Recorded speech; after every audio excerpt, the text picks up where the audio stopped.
الشيطان الرجيم بسم الله الرحمن الرحيم إنا أعطيناك الكوثر فصل لربك وانحر إن شانئك هو الأبتر.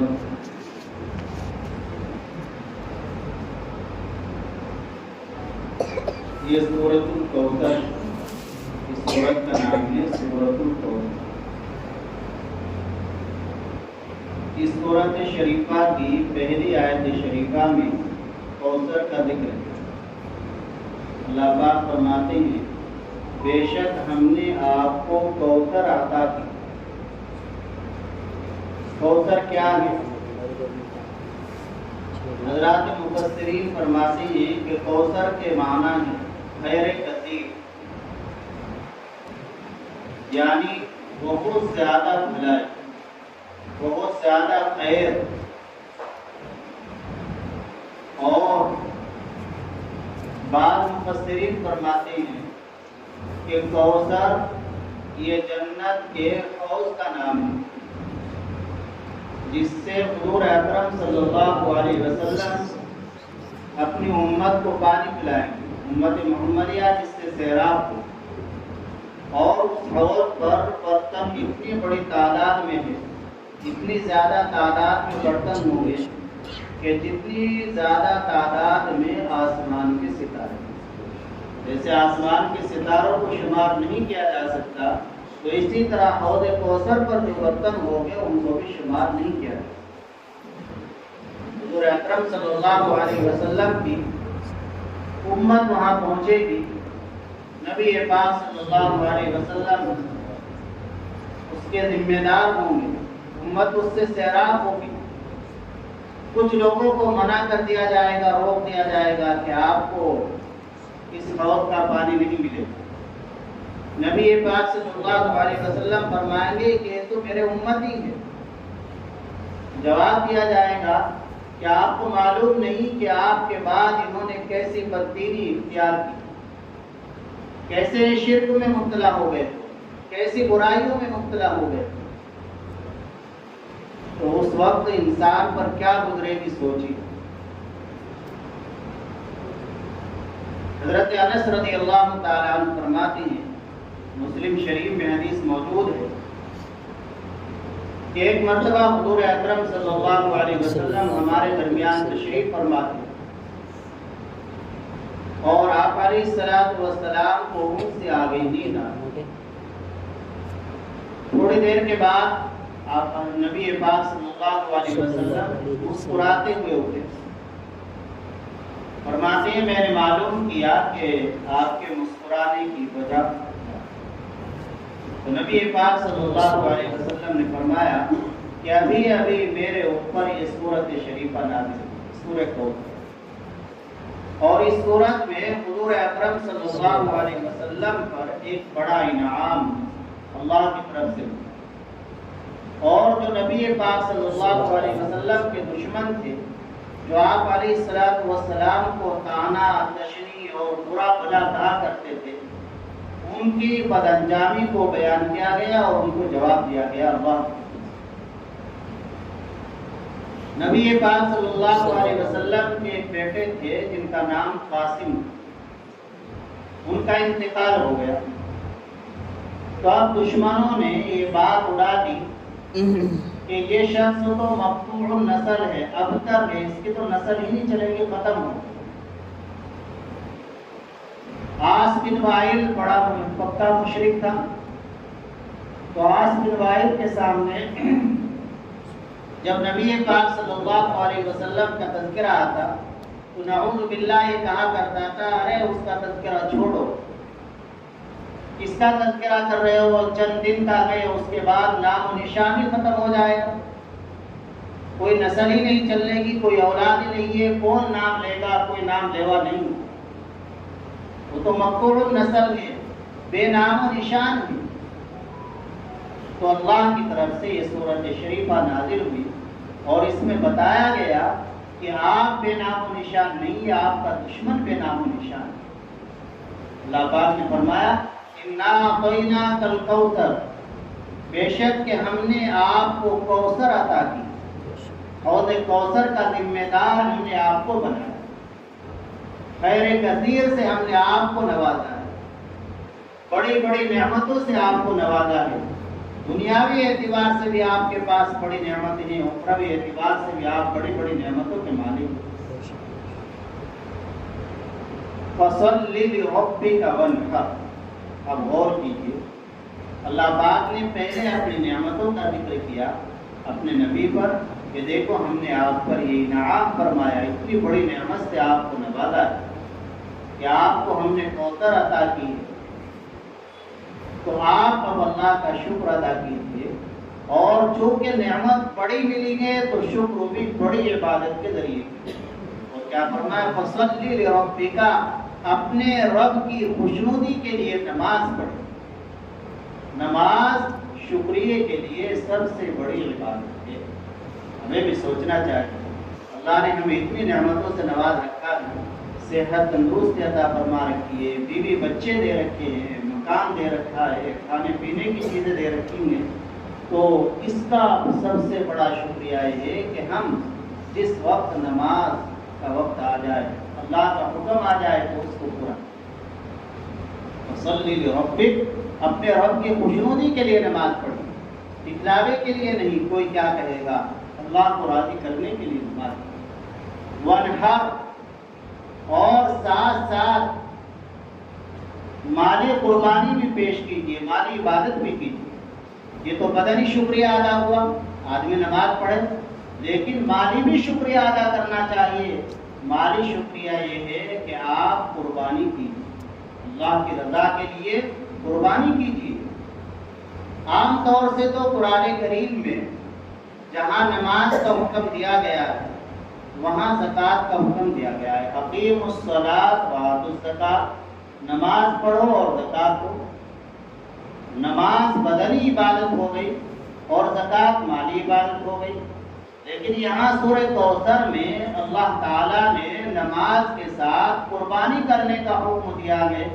اس میں اللہ تو بڑے حکیم ہے، اور اللہ کے کلام میں بے شمار نکات کے ایک نقطہ اور باریکی یہ ہے کہ چونکہ وہ جاہلیت کا زمانہ تھا، مشرکین کی رسوم تھی کہ وہ اپنے بتوں کے نام پر جانوروں کو قربان کیا کرتے تھے، تو اللہ تعالیٰ نے ان کی اس رسم کو توڑنے کے لیے اور ان کی اس رسم کی تردید کے لیے نبی پاک صلی اللہ علیہ وسلم کو قربانی کرنے کا حکم دیا کہ قربانی کرنے سے آپ کی طرف سے مالی عبادت بھی ہو جائے گی، اور مشرکین کی جو ایک رسم ہے کہ وہ قربانی کرتے ہیں، جانوروں کو اپنے بتوں کے نام پر چڑھاتے ہیں، وہ رسم بھی ان کی ختم ہو، اس رسم کی بھی مخالفت ہو، مشرکین کی رسم کی بھی مخالفت ہو۔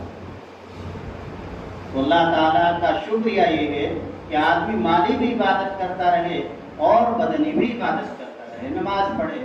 اللہ نے مالی گنجائش جتنی دی، یہ نہیں کہ آپ 1 لاکھ 2 لاکھ 20,000 ہی خرچ کریں، آپ پر 1 روپے کی گنجائش ہے، اللہ کی رضا کے لیے اخلاص کے ساتھ اس طرح کے دائیں سے دائیں بائیں کو پتہ نہ چلے، 1 روپہ آپ خرچ کر دیں، وہ 1 روپہ 1 لاکھ پر بھاری، وہ 1 لاکھ پر۔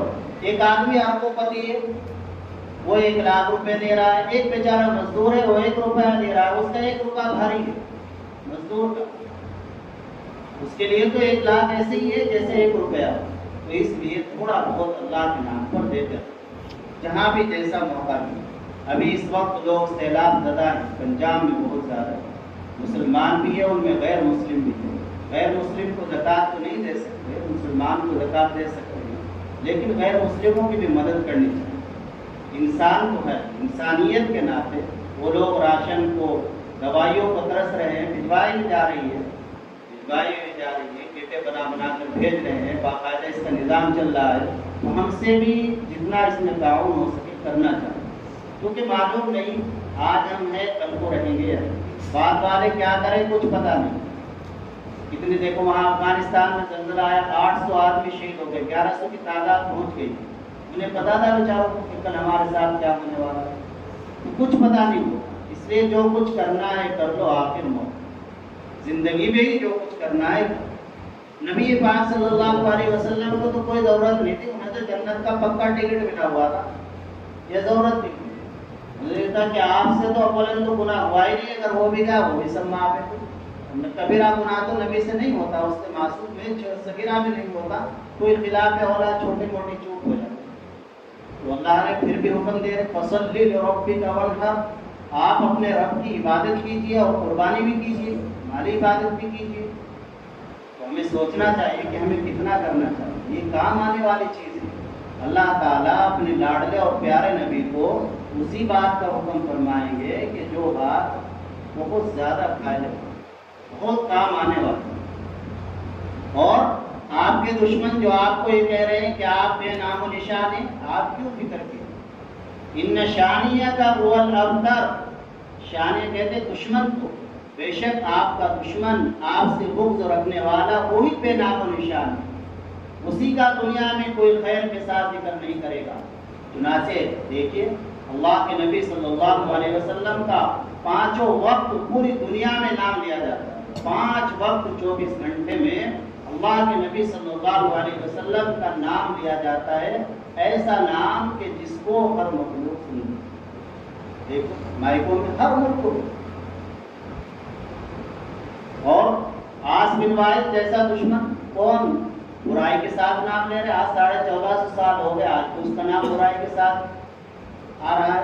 اس لیے انسان اس دنیا سے ایسا بن کر جائے کہ بعد والے اگر ذکر کرے تو اچھائی کے ساتھ ذکر کرے، برائی کے ساتھ۔ تو بس آج کا یہ سبق ہے، نابینا کا ترجمہ ہو گیا۔ ایک تو ترجمہ تو اس کا یہ ہے، بے شک ہم نے آپ کو حوض کوثر عطا فرمائی، بے شک ہم نے آپ کو حوض کوثر عطا فرمائی۔ وصلی لربک وانحر، آپ اس کے شکریہ میں اپنے رب کی خوشنودی کے لیے نماز پڑھیے، وانحر اور قربانی کیجیے۔ ان شانیہ کا هو الابتر، آپ بے نام و نشان نہیں، بے شک آپ کا دشمن بے نام و نشان ہے۔ آپ کے دشمن کا ذکر کبھی بھلائی کے ساتھ نہیں آئے گا، ہمیشہ برائی کے ساتھ آئے گا۔ آپ کا ذکر خیر ہوگا اور ہمیشہ ہوگا، قیامت تک ہوتا ہے، قیامت تک ہوتا ہے۔ تو اس سے آج کے درس قرآن سے ہمیں یہ سبق لینا چاہیے کہ ہمیں اللہ کی نعمتوں کا شکریہ ہے۔ بے شک یہ بھی شکریہ ہے کہ انسان دل سے کہے، زبان سے کہے یا اللہ آپ کا لاکھ لاکھ شکر ہے، لیکن اصل شکریہ یہ ہے کہ اللہ کے سامنے نماز پڑھے۔ مال اللہ نے دے رکھا ہے، یہ سوچے میرا کوئی کمال نہیں ہے اس مال میں، یہ مال اللہ کا دیا ہوا ہے، لہذا میں اللہ کو راضی کرنے کے لیے اسے خرچ کروں گا، بس میں تو کوشش کرتا رہوں گا، کبھی یہاں کبھی وہاں، کہیں تو اللہ راضی ہوں، کہیں تو ہوں گے، کہیں تو موقع لگے، انشاءاللہ اس کی کوشش کریں۔ اور جو سیلاب زدہ مصیبت زدہ لوگ ہیں ان کا جتنا اپنے سے ہو سکے تعاون کرے، اور کم از کم ان کو اپنی دعاؤں میں یاد رکھے، 2 رکعت پڑھ کر اللہ سے دعا کرتے رہیں، اور خود بھی سیلاب بہت بڑی مصیبت ہو، اللہ کے نبی صلی اللہ علیہ وسلم نے پناہ مانگی۔ حضرت عائشہ بنت قدامہ فرماتی ہے نبی پاک صلی اللہ علیہ وسلم یہ دعا پڑھتے تھے، اللہم انی اعوذ بک من شر الاعمیین السیل والبعیر السہول، یہ سیلاب سے بچنے کی دعا۔ اللہم انی اعوذ بک من شر الاعمیین، اے اللہ میں تیری پناہ مانگتا ہوں 2 اندھوں کے شر سے، کہ جب وہ چلتے ہیں تو اندھادھند چلتے ہیں، جدھر رخ ہوتا ہے اندھادھند ہوتا ہے، پھر کچھ نہیں دیکھتے وہ کیا ان کے آگے آ رہا ہے۔ السیلی ایک تو سیلاب سے، والبعیر السہولی اور حملہ کرنے والے اونٹ سے، اونٹ بھی جب حملہ کرتا ہے تو اندھادھند چلتا ہے، پھر کچھ نہیں۔ تو اس دعا کے پڑھنے کا اہتمام کریں، اس کو یاد کریں، اللہم انی اعوذ بک من شر اعمیین، شرطی تک تو آپ کو یاد ہی ہے، کھلا پڑھتے ہی، اعمیین یہ یاد کرنا ہے، السیل والبعیر السہول، السیل والبعیر السہول، اس کو لکھا کے تقسیم کر سکتے ہیں، کرتے رہنا چاہیے اس طرح کی کارکردگی میں۔ ماشاءاللہ ہمارے حدیث یہ کتابیں لے کر سیرت سے متعلق، پچھلے ہفتے کہا تھا نا کہ ایک تو درود شریف پڑھنا ہے 1 لاکھ مرتبہ اس مہینے میں اپنے نبی پر، یہ کام کرنے کے ہیں۔ 12 ربیع الاول کو چونے بنا لینا، حلوے بنا لینا، یہ سب بدعت ہے۔ کام کیا کرنا ہے؟ ایک تو قرآن پڑھنا اپنے نبی کے لیے، انہیں ثواب پہنچاؤ، اور 1,00,000 مرتبہ میں نے شروع میں کہا تھا کہ اس مہینے میں درود پاک کر دو، 3-4 ہزار مرتبہ روز پڑھ لو، 1,00,000 ہو جائے گا۔ اور ایک اپنے نبی صلی اللہ علیہ وسلم کی سیرت پڑھیں، جو پڑھنا نہیں جانتے وہ سنیں۔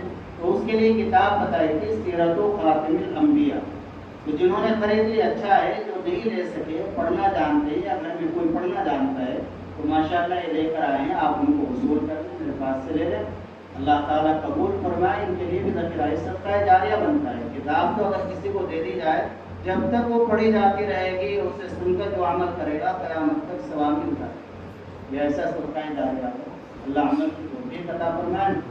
اب آج ایک 10ویں آیت کریمہ کی پڑھ لے، لا الہ الا انت سبحانک انی کنت من الظالمین۔ جن کو یہ یاد نہیں، واستغفر اللہ استغفر اللہ، لا الہ الا انت سبحانک انی کنت